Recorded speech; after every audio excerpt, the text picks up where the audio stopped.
Welcome to My First Gig, hosted by me, Ryan Brown. This is a show that explores how professionals entered the workforce and the lessons they learned along the way. Today's guest is someone who understands how to move people, literally and figuratively. Tiffany Gunter is the general manager and CEO of SMART, Southeast Michigan's regional transit system, where she's responsible for connecting communities, expanding access, and reimagining how a region moves. But her journey to the top of public transportation didn't start in the driver's seat.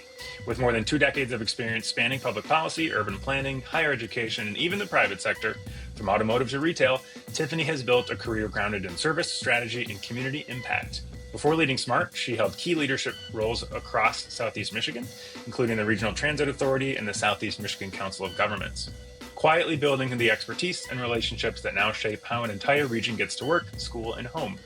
A proud Detroiter and a University of Michigan graduate, Tiffany brings both lived experience and executive leadership training from institutions like Harvard and Notre Dame to a role that sits at the intersection of equity, infrastructure, and opportunity.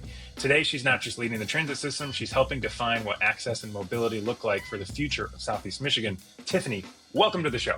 Hi. Wow, what an intro. I'm like, Yeah, what is that? good. You're that cool. You are that cool, I promise. Love it. Okay, so logical first question on this show is, what was your first gig? Well, thank you for asking. This is fun. I had not thought about my first gig until I saw this opportunity for this Yeah, show. First gig was at my church. I grew up at Jesu Catholic Church. I was love a it. receptionist in the Rectory, and the funny part about that was I was 13 when I started that job. I Oh, had to actually apply to the state to get a yeah, special work permit to work. They give you this pink slip that yeah. says, "Yep, you can go ahead and work." And now, looking back over the shoulder of my life, I laugh because I said, "What in the world was Yeah. I thinking?" I said, Yeah. "Thank you 2 years early. That's crazy." But I was a receptionist, so I Wow. greeted all guests and handled church business. 13. Wow. Wow. Was that your idea, or were your parents like, go out and get a job? That was me. I wanted Wow. a job. I wanted to be like the grown-ups. I wanted to hurry up and get to it, right? Yeah. Um, Yeah. and it was funny because I really did have this big need for independence. I guess my mom says I've always been like this. I didn't go Uh-huh. out to learn how to Yeah. walk or anything. Is that with my first check? I actually bought. It was around Mother's Day. I bought my mom a ring that she still wears today. Oh my From gosh. North Carolina Mall. Yeah, it just says mom with a little pink Wow. heart in it. Yeah. Oh my gosh. 3 minutes in, we're already in tears. Oh gosh. That's a beautiful story. Did you get that work ethic from your parents? Were they hard workers with work like just something everyone did in the house, or where did that drive come from? Absolutely. My family, blue collar. My dad was at the airport for 30 years. He Oh started when wow. it was North Central Airlines, that became Northwest, that became, let's see, it was North Central, Republic, Northwest, then Delta. So he Okay. was there through all those transitions. Wow. LC Smith Terminal for 30 years. Most of the family worked in the airport. My mom, she was on the business side, a business analyst. Everybody got up and got out of the house every day. If you, Yeah. the only way you could miss a day of school in our house is if you were willing to drink a 16-ounce glass of prune juice. And so we just went to school every day. Um, Nice. I like that's the that. I rule. like that rule. That's funny. You said both your parents worked at the airport? No, no. My mom, Oh, she was on the business side. She worked in the banking. She okay. was an IT systems analyst, I Got guess it. is what you would call it now. Got it. The bridge between the people that did the coding and the people that needed it. Yeah. So she was that Gotcha. communicator. And my Gotcha. dad worked at the airport. Got it. Okay. I was going to say, because sounds like transportation is just part of the Gunter life, or You whatever know, your it can parents' be. last I name is. laugh about it because I used to sit with my dad when you're little before Sure. all the security Yeah. measures. Parents didn't like paying for daycare, so sometimes he'd drag you to work, Yeah. right? So he would get me in a corner of air traffic control and just say, don't touch nothing, don't say nothing, don't move. Wow. I'll be back. And I got to watch operations as a 3-year-old with my little teddy bear, and that's like my thumb. I was like a little goofy kid, and I didn't realize it until actually watching him first pull from the garages at Smart. Why I love operations so much. Huh. It's truly, it is part of my DNA. I've been watching it forever. Wow. That is really interesting, Tiffany. So you were up like in the tower Yeah, of I F. mean this was Wow. before there was big security measures. This is the Yeah. '80s. Yeah. Uh, Wow. so late '70s, early '80s. a lot of Yeah. flexibility. I knew everybody at the airport. It was the kind of Yeah. thing me and my brother rode. That was what we did that day. Huh. I know that unfortunately kids can't get that same experience now, Yeah. but I was fortunate to come up at a time when you could, and it really it shaped me. I did not realize it, and I kind of got away from it when I Uh-huh. was in the private sector. I didn't think about movement. I didn't think about who programmed the stop. Like Yeah. it wasn't until I got to SimCog that I finally Hmm. was like, oh, that bus isn't just in my way. Yeah. It's serving a purpose, Yeah. you know. And Yeah. so I got right back into it and picked it up, and I really haven't stopped since. That is it's funny how life works out like that, right? Like something just so, kind of random in your childhood, and now it's part of your very essence. What was crazy, I'm sure my dad would be proud. He passed on about 13 years ago, but Oh man, God I am bless him. certain he would be like, "That's my girl." Yeah, that's Yeah. cool. That's cool. Okay, well, I want to talk about smart eventually, but let's go back to that first job as a 13-year-old receptionist at Jay's. You love that, by the way. I went to a Jesuit college, so love that. What lessons did you learn at 13 years old about work that either, that you still keep with you today? Oh man, there were so many lessons. That was a very formative job. I worked with three different women because I basically my mom was at church all the time. Hmm. So basically I picked up a shift whenever she was there. Yeah. So what I learned a lot about was how to treat people. When Hmm. people come to places of worship, and regardless of Yeah. denomination, seeking help. Yeah. And no matter what mood you're in, when they come to that door, you have to be able to greet them with warmth. You have to be able to greet them with sincerity. Mm-hmm. And you have to be a good listener. Hmm. We had some people that would come in that didn't really want to talk to you. You're at the front door, you're at nobody. You want to Yeah. talk to the priest, Yeah. right? Right. Yeah. And you Exactly. had to kind of figure out like how do I filter this because the priests, that was their home. So Yeah. you didn't just go calling them um, for anything. Yep. Some things you had to handle as a liner, right? And Yeah. so learning that at 13, because nobody wants to deal with a kid, right? Yeah. Right. Yeah. But I mastered it. I was like, look, this is the front door. This is what you do here. There's protocol. There's a protocol. Also, would help me. Right, it would help me too. I was an altar girl, and I was like Yeah. the best altar girl there ever was But in history. Altar girls, no shade to any. I challenged one to rival me. I knew the entire lighting system in the church. Well, because I worked in the church and I yeah. was very visible Yeah. Sunday to Sunday, it made it a little bit easier for parishioners to talk to Yeah. me. Oh, I love that. I Yeah. I have a theory that I think everyone, regardless of what profession or career you end up in, should have some type of service job in as a young person, right? And I think receptionist is very sounds like very very service oriented. One, you're doing a service for the priest, but also you're interacting with those people and learning, learning humans, right? Yeah. Well, I got to tell you this. One other thing I learned too is I learned to never say that's not my job Mm, because, well, again, this was their home. yeah. So you did dishes if you worked a night shift Wow. because priests didn't do Yeah. dishes. You did the dishes and you walked the dog. So we had a dog. His name was Oh, Jinx. He that's was my little funny. buddy, and I walked the dog every shift. He was my best friend. He would sleep at my feet during Oh, the that's day. awesome. And that was like my little That's bud. awesome. So yeah, that was all the jobs were Yeah. yours. Cool. Okay, so after the receptionist job, after high school, go to college, what is your first career? Like what is your first professional job?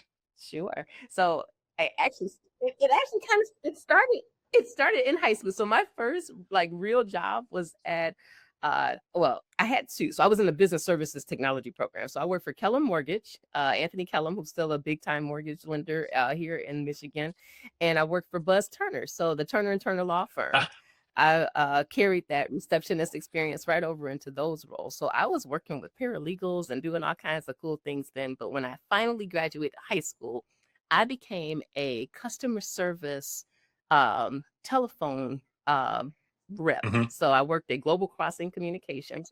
I worked the midnight shift. Wow. And I had a lot of energy. I was in school, so I became a supervisor at like Nice. 18, Oh my gosh. and everybody there was like 35 and over. Oh my gosh. Wow. they like they like to sleep at nighttime, and I was like, no, we not sleeping. We got work to do. Talk to me about that. So I was accustomed to being unpopular at work early in my career. But yeah, it was Talk to fun. me about that. I mean, that's not Yeah. easy. I don't think it's easy for anyone to manage people that are like, further well, I don't want to say older, but older, at any point in your career. But at 18, that is, you had to probably learn some lessons really fast. They'll try you. Boy, they gave me the business. They would come to work with pillows and Oh my blankets gosh. and just like lay on a cot. Yeah. Because we had like headsets, you would take the call. Hmm. Basically, we're making calls overnight because that's the time of Sure. day for them. And so it wasn't super busy. But yeah, I got caught a lot of things. I had to deal with a lot of personnel issues. But eventually, Yeah. what happened was I had to figure people Yeah. out. I had to figure out what makes them tick. And so what we started doing, we had a lot of people who back in the day used phone cards, Hmm. and so the phone cards would get returned, like return mail. And Hmm. so during the day, I worked the day shift sometimes too, pick up hours. I like making money. Yeah. Um, we would have to process the return mail. And at nighttime, none of this was happening. So I was like, well, let's take these buckets because I need you to stay awake. But here's the thing, there's rewards, there's incentives Hmm. for the teams that are doing it most here. And so Yeah. what I had to find was that thing that made them want to get to work at night because Yeah. they were accustomed to sleeping on Yeah. the job, and you would see it pop up and just fall off because they were out, right? Yeah. So we started doing that, and we became like the super center at Really? nighttime for processing undelivered mail. We were knocking it out, yeah. Huh. And they That's, had some pride in that, so yeah. they came to work to get the job done. Yeah. Did you like the challenge of figuring people out even at that age, even at that young of a, or was it like, oh, this is just part of, No, no? I didn't. I was like, this is No. hard. I want to go outside and have fun like my friends are Yeah. doing, but I was never kind of that kid. Yeah. I took on responsibility really early on in life, but I don't regret it. I didn't know what it was shaping me for. Hmm. But now, like I said, as I look back, I see the work Yeah. and the progression, and without it, maybe I wouldn't be where I'm sitting today. I had to learn how to figure out and motivate people, Yeah. especially when they didn't respect me, especially when they didn't think that I'd be sitting in that post. So, Yeah. sometimes that still happens. Wow. To be honest, right? Yeah. We don't have to talk about that. I know. um, that's a different podcast. After, what was the next job after the super center? Super Center. So I left there and I went to Kmart. Nice. Kmart Corporation in Troy. I worked at the headquarters. My mom actually got me that job. But she worked there in the IT department, and they were looking for Okay. account payables folks, people to process their Okay. their payables. And so I got in through payables, and I uh, ended up working in special projects for payables because at the time Kmart was having some financial issues. And Hmm. I got really good at figuring out how to talk to vendors about when their money Yeah. was coming. I was honest about it, but it was just like, hey, work with me. Yeah. This is what I'm trying to do for you. And then a job posting came up for an inventory manager in the purchasing Hmm. department. I was like, ooh. And look, real talk, Ryan, I was like, look how much that money that makes, right? Like that's good Hey, money. nothing And wrong with I that. didn't know what it meant, but I was like, I'm gonna go for it.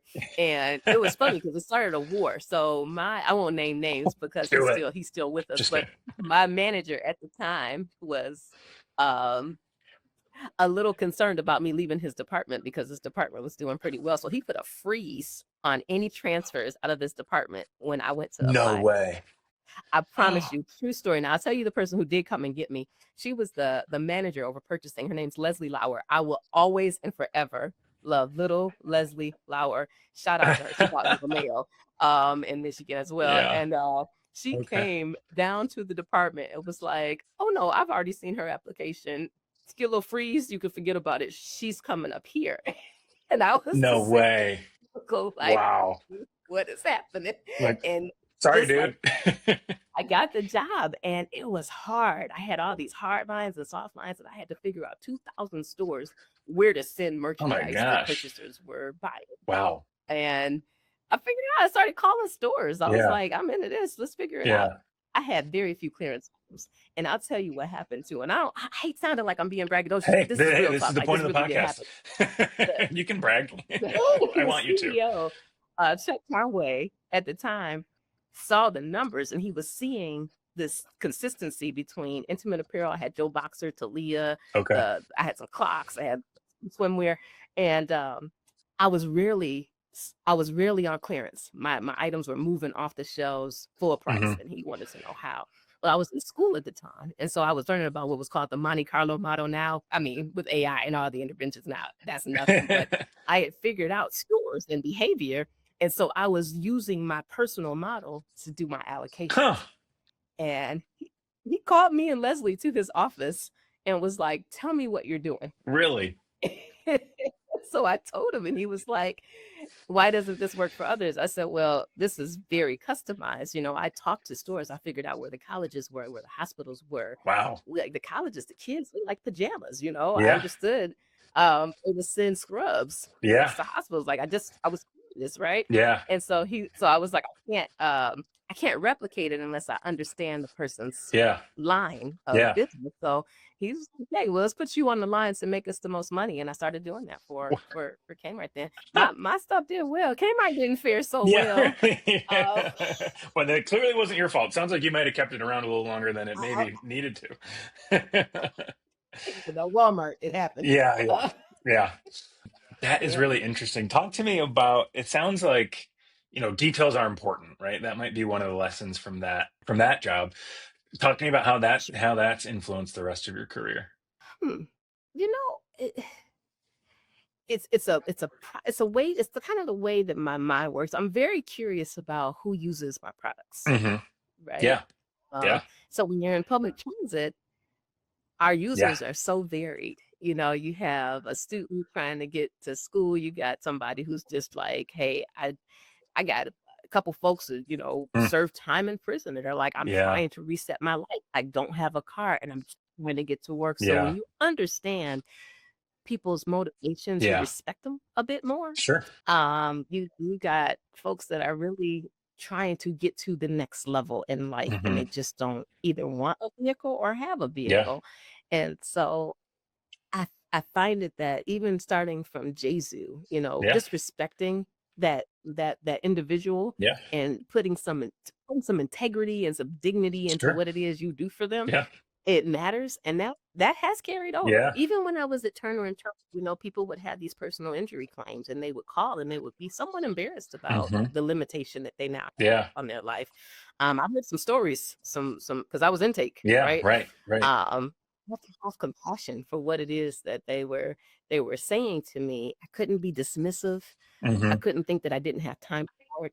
And as much as I can participate in understanding that, I will. So, I got a reputation here with the operators. I get on these buses and I do not announce myself. I do Yeah. not make a big deal Yeah. out of me lighting your route that day. Yeah. It's just, "Hey, it's me." Yeah. And Ryan, funny story. They change my hair like every week. So Okay. this is the thing you got to know about me. I enjoy different looks. I have a short curly afro some Nice. days. I have a pixie cut others. I may do a 30-inch bust down. You never know what's Yeah. coming. So do I. I I'm a have all woman. those as well. I look forward to seeing the pictures. But the thing is, they don't always know it's me because I Yeah. keep changing the look Yeah. because it's fun for me, Yeah. right? And so at times I'll be on the bus and it's like it'll click. They'll see me and they'll be like, "Hey, aren't you?" Hmm. And I love that because when I get this one-on-one, because not just the customer, Yeah. I gotta understand what's going on. The operators go through a lot Right. in a day. Right. They are driving, they are doing customer Yeah. service. Sometimes their mapping system goes down and they've got to use all of their knowledge of Yeah. geography to get around Yeah. this region. And also, sometimes the bus breaks down. Yeah. I want to understand what that feels like. Yeah. So I go out and I do it. Wow. Yeah. You're undercover bossing every week, like that old show. That's awesome. They kind of, I think they know me now Yeah. right here. Yeah. I think they Yeah. got me about the eye, so I can't Yeah. hide as much. I mean, that's a great idea, though. I mean, what have you learned from doing that? Oh man, there have been so many lessons. So Yeah. as a kid, I took the transportation system with my mom and brothers, right? So I Okay. didn't pay attention. I didn't know when Yeah. the bus passed me up or Right. any of that. I was just give me a piece of candy and my Yeah. my teddy bear, and I was Right. Yeah. as a grown up. At first, and I love big disclosure. So at first, when I was testing the system, I would drive my car. I would see a bus, and I would get up like 3 or 4 stops, park, and then just I knew what was coming, and I would wait Yeah. for it. Yeah. Yeah. And then something convicted me, right? That's not the real experience Yeah. for a Right. passenger at all. Right. They don't know when the bus is coming. So Yeah. I had to park my car and go to a stop and wait. It's like a park and ride, and then I wanted to connect to another. I want to know what transfers are feeling like. And what was the most telling for me was one day I was sitting. It was hot. It was like one of them good 90-degree plus days, and I had been walking a while. I had done a little shopping. I had my little bags, and I'm sitting at a stop, and I see the bus coming, and I see the driver see me and kept going. Oh, yikes. Yikes. I'm a pretty even-tempered person. Most days of the week, I'm pretty chill, right? And you know what's Oh, funny is the vehicles, they have cameras on them. All that's our yeah, security outside in. yeah, sure, sure. I got to see my reaction. Oh, that's funny. I Oh, was a real man. rider. I was in the street with my hands up, like, "Hey, Yeah, you missed!" yeah. And that so customer service sometimes will get frustrated, right? People Hmm. call and they're so angry. And like, people don't just get angry and make a phone call. Yeah, It's a buildup, yeah, right? right. Something went wrong here. A Yep, series of things have happened, and now here you are, customer service, yep, and you're collecting all of that frustration because you were the last straw. Now I'm late for yeah, work, and I may lose the job, right? yeah, We don't treat them with a dismissive attitude. We treat yeah, them with compassion because if yeah, it were you, because it was me, I yeah, was like, oh, yeah, that's not cool. yeah, And when I talked to the driver, I was like, hey, yeah. Oh, what man. was that about? And there was a logical explanation. So we fixed the problem in the system. The Yeah. stop was at a bad location. Well, then Oh, tell me that. You do this every day. interesting. So she was making a decision. Stop hard and catch me or get rear-ended because it's coming up an Oh, incline. And the light was green at the huh. time. There you Move the go. stop. Yeah, yeah, yeah. Calm it. Huh. you know? Yeah, that's a great lesson for all of us, I think. Like if you get in the work a little bit and be on the other side of it and see how it goes. I got to tell you a quick Yeah. story. I lived in Washington Yeah. D.C. for 7 years before I moved back to Michigan. My first job was at NBC News in D.C. I lived about a mile and a half from the offices. First day on the job, I had done the route. I'd done the bus route the day before. Worked like a charm. It was easy. I got it. I was so confident going into the day. First day, I show up to the bus stop. Bus never comes. Bus never comes. Bus never comes. This is August in Washington, D.C. And I got to a point where I was like, if I don't start walking right now, I'm going to be late to my first day on the job.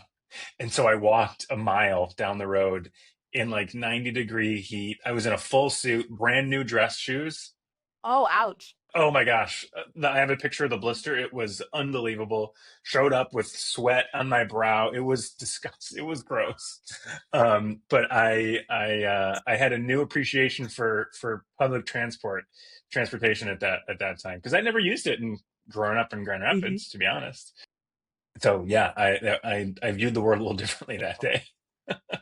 Yeah, you're like, is this what really happens out Yeah, here? This is yeah, bad. So, yeah, and I'll tell you that has really inspired renewed my commitment to like on time performance yeah, here at Smart. yeah. It's been low for a Hmm. long time, but we're seeing some increases because every Good. day at 9 a.m. Sunday to Sunday, we ought to call Hmm. what went right, what went wrong. We're getting AM good. We're still working on that evening pull though, because we can get you there, but Yeah, nighttime, sometimes we're a little slow yeah, at picking folks up. We got to fix that. We're yeah. fixing it currently. Good. Talk to me about how you landed at Smart. How did you get there? Because it doesn't sound like, in the early career, Smart CEO of Smart was on the big board. It doesn't sound like that was the Not yeah. even. Talk to me about that. Yeah, them wasn't the goals. Yeah. I actually thought I was gonna look up either at the airport Uh-huh. or in automotive, right? Okay. My dad was like, "No, Really? you're not going to the airport. I want you to do something bigger than what we've Hmm. been doing as a family." Hmm. And so now this was my mom, my stepmom, sorry, my stepmom, my dad, my brothers, everybody was at the airport, and he was like, "No."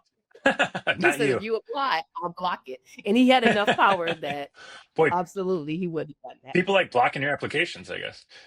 You know what? I didn't think about that. You're absolutely right. It's They becoming a trend. do. So, how I ended up in public service was fun. I was actually working for then Daimler Chrysler, Hmm. in Mopar. I was doing material cost management. Not a fun job. Basically, I was telling suppliers, I need a couple more pennies out of your part in the Oh, aftermarket. that makes you a little bit unpopular Yeah, man. because those pennies hold up. Yeah, you picked the unpopular jobs, Tiffany. Sheesh. I get unpopular jobs. Apparently, I'm good at them, so Yeah. it works. But I was about a year in, and I asked my then boss, again, I'm not naming names, but I think this gentleman's Okay. still with us, Okay. what it would take to get into purchasing because I had done the experience with purchasing at Yeah. Kmart. I really wanted to see what it was like for automotive, and he told me I'll help you with any other department, but that's a core division. And stand up and look around, and what do you see? And Ryan, I'll be real with you. I said, I see white guys, and he was like, that's what's in Mm, purchasing, and that's not true. mm, And a lot of people told me I should have been upset. hmm And while it was disturbing, no doubt, Sure. I wasn't upset. I was actually kind of grateful because he told me the truth. He could have set Mm, me on a wild chase path of you got to do yeah. this, jump through this, and wasted my time knowing that he had zero intention, Yeah. right? But he told me the truth. So I respect the truth. Yeah. I guess that's Sure. just kind of who I am. Yeah. And so I sent a joke email to a former professor. My Okay. undergrad was in business, but my minor was in criminal justice. It was the days Okay. of Enron. Yeah. Whatever. There you go. Good combo. It made sense. But my criminal justice professor, he and I played cool. So I sent him a joke email that I thought was relevant to whatever he had taught me. And he sent me back a job posting for an urban planner at SumCog. Oh, And I was like, what's this? I don't know what yeah. these are. I've never heard of this Yeah. he said, just you. It's like it's a really good job. I think you'd be great at it because you're creative and you're a thinker. And I was like, hmm okay. So I interviewed. And before I went to the interview, I read what they call a long range plan. I don't know if you ever read one of these for an NPO, but Seen them. they are long. Yeah, Yeah. long range. The 20-year outlook for how things will Yeah. look and your reason, right? Yeah. And so I read it because I was trying to be prepared for the Sure. interview. And I went in. I remember interviewing with Carmen Palumbo and Jerry Rowe, who are both still with us and Okay. still very much my mentors. Yeah. And I was I was a fresh college graduate. I thought I was pretty smart. I was a little bit arrogant. And I was like, hey, do you guys want anybody to actually read this document? Mm. And they were like, why do you ask? And I was like, it is a newser. It took me a long time to get through it. And they're like, what Yeah. would you suggest? And now this is 2004. So I'm like, how about an infographic? Because, that was a new Nice. thing. Yeah. Right. Yeah. And they were like, tell us more. I'm like, you can take this section and really work it this way. And so I thought that maybe they might have been offended. As I was walking away from the interview, I'm like, oh, did I do too much? Yeah. I don't know. Yeah. So it was literally in the Buell building. So there's a parking garage right next door to the Buell, right? Okay. And there's an alleyway right between it. And on my little flip phone, it rang and I answered it. And they were offering me the job, like right where that alleyway was in Oh, between wow. the two buildings. And I was like, really? I guess you didn't overstep. Apparently they liked what I had to say. And they told me they were looking for new ideas, right? How do Yeah. we engage communities better? And then they told me the pay. And I was like, oh my God, I worked in the private sector. I made really good money. Yeah. Right. Right. Sure. And so I got back to my car. I was sitting on a roof. I'm actually looking at, because I'm in the Buell building now, I'm actually looking at the parking structure I was sitting in. Cool. And I called my dad. I said, hey, they're offering me this job, but Dad, I don't know. This is a big pay cut, but this work sounds amazing.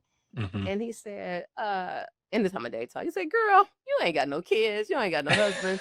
You don't need all that money. You ain't got a pension. I said, yeah. He said, take that job. And that was that.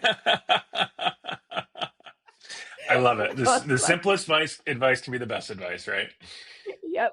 He said, Wow. that is good. That's a good job. Take that job. He said, you don't like what you're doing right now. Go do something. I think you will love this. Turns out they were right.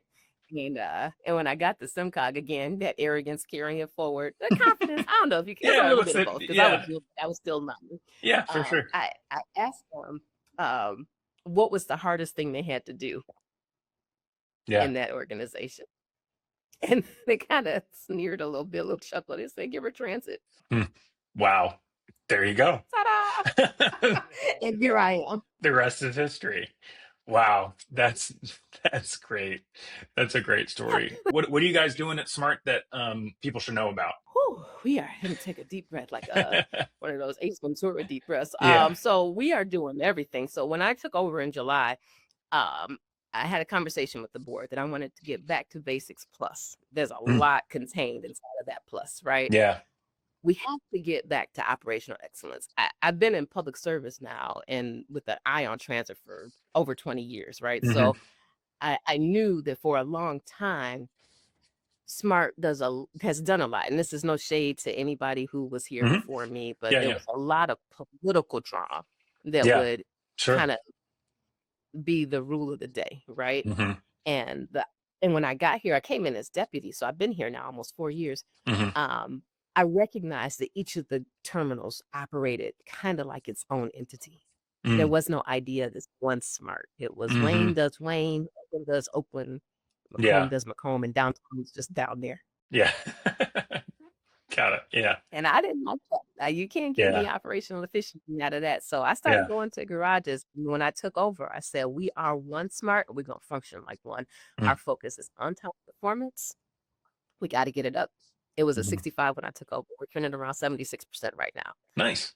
We started our Prime Performance Challenge. It's really fun. It's called You Down with OTP Challenge. If you're a Naughty by Nature fan, you'll get it. Okay. Cool. We have a call and response with OTP. They say, yeah, you know me. And that's how we Oh, there roll, you go. right? Okay. So that's really fun. Nice. Nice. And the other side is the state of good repair. I came in, we were missing 117 operators off the rosters. We have Wow. a full complement of drivers right now. Wow. And we're retaining them. I actually I had to stop hiring to the rate of attrition because people aren't leaving Oh, wow. anymore. We've been doing the work to keep them here, right? Yeah. Making it so that it's a pleasant place to be. Yeah. Yeah. A state of good repair for our facilities and for our vehicles. Nobody expects for their plane not to make the full destination when they get in one. Yeah. Same should apply to the Yeah. ground. Yeah. So with respect to our buses, our preventive maintenance program, we're kind of turning away from the OTP challenge. It's up, it's running. The leaderboards are keeping everybody super competitive.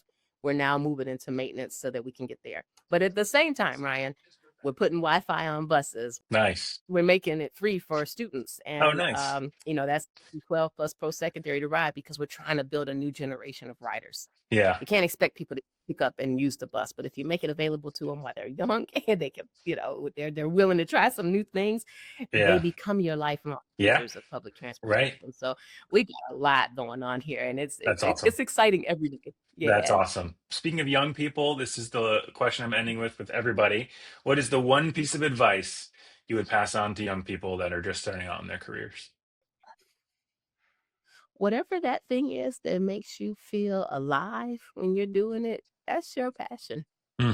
So lean into it and figure out how you make it work for you for a career. Mhm. Dream big, Yeah. and I kind of always, this is part of the advice. Whenever Yeah. an interviewer back in the day would ask you, well, where do you see yourself in 5 to 10 years Yeah. here? Yeah. Yeah. My answer was always either in the position you're sitting in or one higher than that. Oh, wow. Oh my And that's gosh. what I said. Sometimes I didn't think I was going to get higher, but hey, Good for you. my expectation Oh is my you're going to gosh. grow. Yeah. And that's going to allow me to grow, right? There you go. So yeah, the dream That's big great. and don't shrink. Don't That's shrink awesome. for anybody. Yeah, that's it. Oh, last thing, because I Yeah. auntie all day. Take education seriously. Okay. It does Good not one. have to be traditional. But Mhm. when I tell you, sometimes people in your intro, I heard you, I listen and it makes me laugh because I'm like, I didn't think I was doing a big thing when I did U of M and Harvard Yeah. and Notre Right. Dame to do these programs. But I it was is. just signing up for programs, Mhm. right? Like, let me go see what I can learn. Have Yeah. that healthy curiosity for learning and let it lead you into all these great spaces. Because sometimes I hear it and I'm like, Yeah. I sound like a big deal. But it You really do. wasn't a big deal You when I are. did it. I just wanted more. I wanted to learn more. So Yeah. whatever it is you're excited about, learn more about it. That's awesome. Tiffany Gunter is the general manager and CEO of Smart and one of Detroit's finest. Tiffany, thank you so much for spending time with us today. Thank you, Ryan. This was fun. Wow, what an interesting first gig. If you enjoyed today's journey through the early career stages of our guests, please subscribe on your podcast service of choice. We appreciate your support and love hearing from you. Feel free to leave a review or send us your feedback. It helps us bring more inspiring stories your way. Join us next time for another insightful episode, and remember, every great career journey starts with a single step. This is My First Gig, brought to you by Truscott Rossman and Say More.